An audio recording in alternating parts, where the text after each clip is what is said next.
गरुड़ पुराण में वर्णित वैतरणी नदी हिंदू धर्म के अनुसार मृत्यु के बाद आत्मा की यात्रा से जुड़ी एक पौराणिक नदी है। इस नदी का उल्लेख मृत्युपरांत कर्मकांडों और नरक यात्रा के संदर्भ में किया गया है। वैतरणी नदी को पार करना आत्मा के लिए एक महत्वपूर्ण और चुनौतीपूर्ण कार्य माना गया है, खासकर उन आत्माओं के लिए जिन्होंने अपने जीवन में पाप किए हों। गरुड़ पुराण के अनुसार यह नदी स्वर्ग और नरक के बीच की सीमा को दर्शाती है। इसे पार करने में बहुत कठिनाई होती है और यह नदी रक्त, मांस और पापों से भरी मानी जाती है। केवल वे आत्माएं जिनके पितरों ने मृत्यु के बाद के सही कर्म कांड किए हैं और जिनके परिवार के सदस्यों ने पिंडदान और अन्य आवश्यक अनुष्ठान किए हैं, इस नदी को पार कर स्वर्ग की ओर आगे बढ़ पाती है। वैतरणी नदी को पार करने के लिए गाय दान, गोदान का भी विशेष महत्व बताया गया है। माना जाता है कि गोदान करने से आत्मा को वैतरणी नदी पार करने में सहायता मिलती है। गरुड़ पुराण के अनुसार वैतरणी नदी आत्मा की मृत्यु के बाद की यात्रा का एक महत्वपूर्ण चरण है, विशेषकर उन आत्माओं के लिए जिन्होंने अपने जीवन में पाप किए हों। जब आत्मा मृत्यु के बाद यमलोक की ओर यात्रा करती है तो उसे वैतरणी नदी पार करनी होती है। इस नदी को पार करना आत्मा के लिए अत्यधिक कष्टकारी अनुभव हो सकता है, विशेष रूप से उन लोगों के लिए जिन्होंने अधर्म या पाप किए हों।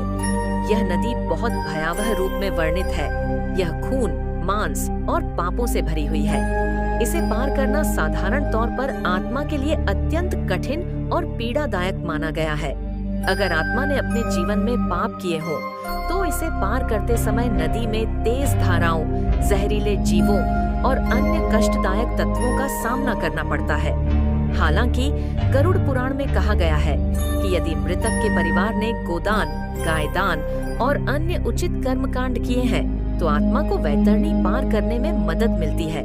गोदान के कारण आत्मा सुरक्षित रूप से गाय की पूंछ पकड़कर या उसके सहारे इस नदी को पार कर सकती है। इसके अलावा पिंडदान और श्राद्ध कर्म भी आत्मा को वैतरणी नदी पार करने में सहायता प्रदान करते हैं। इसलिए वैतरणी नदी आत्मा की पाप और पुण्य की स्थिति का प्रतीक है और यह मृत्यु के बाद की यात्रा का एक महत्वपूर्ण हिस्सा मानी जाती है।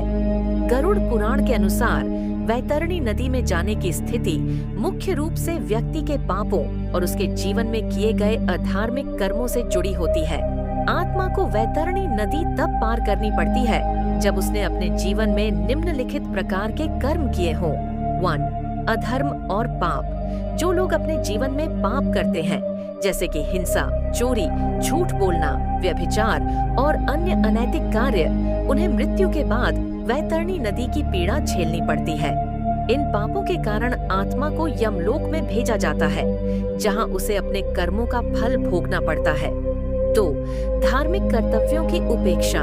जो लोग अपने धार्मिक कर्तव्यों जैसे पूजा पाठ, दान और सत्य का पालन नहीं करते या पितृतर्पण, पितरों की शांति के लिए किए जाने वाले कर्म नहीं करते, उन्हें भी वैतरणी नदी की कठिनाई का सामना करना पड़ता है। 3. पापी जीवन। जिन लोगों ने अपना जीवन पाप और स्वार्थ से भरा हुआ जिया होता है, उन्हें वैतरणी नदी पार करनी पड़ती है। इसे पार करना उनके लिए अत्यंत कठिन होता है, क्योंकि यह नदी उनके के गए पापों से जुड़ी पीड़ाओं से भरी होती है। 4. अन्याय और दूसरों को नुकसान पहुंचाना। जो लोग दूसरों के साथ अन्याय करते हैं, उन्हें सताते हैं या किसी भी प्रकार से दूसरों को नुकसान पहुंचाते हैं, वे भी वैतरणी नदी में कष्ट सहते हैं। इन कर्मों के कारण आत्मा को कठिनाई होती है।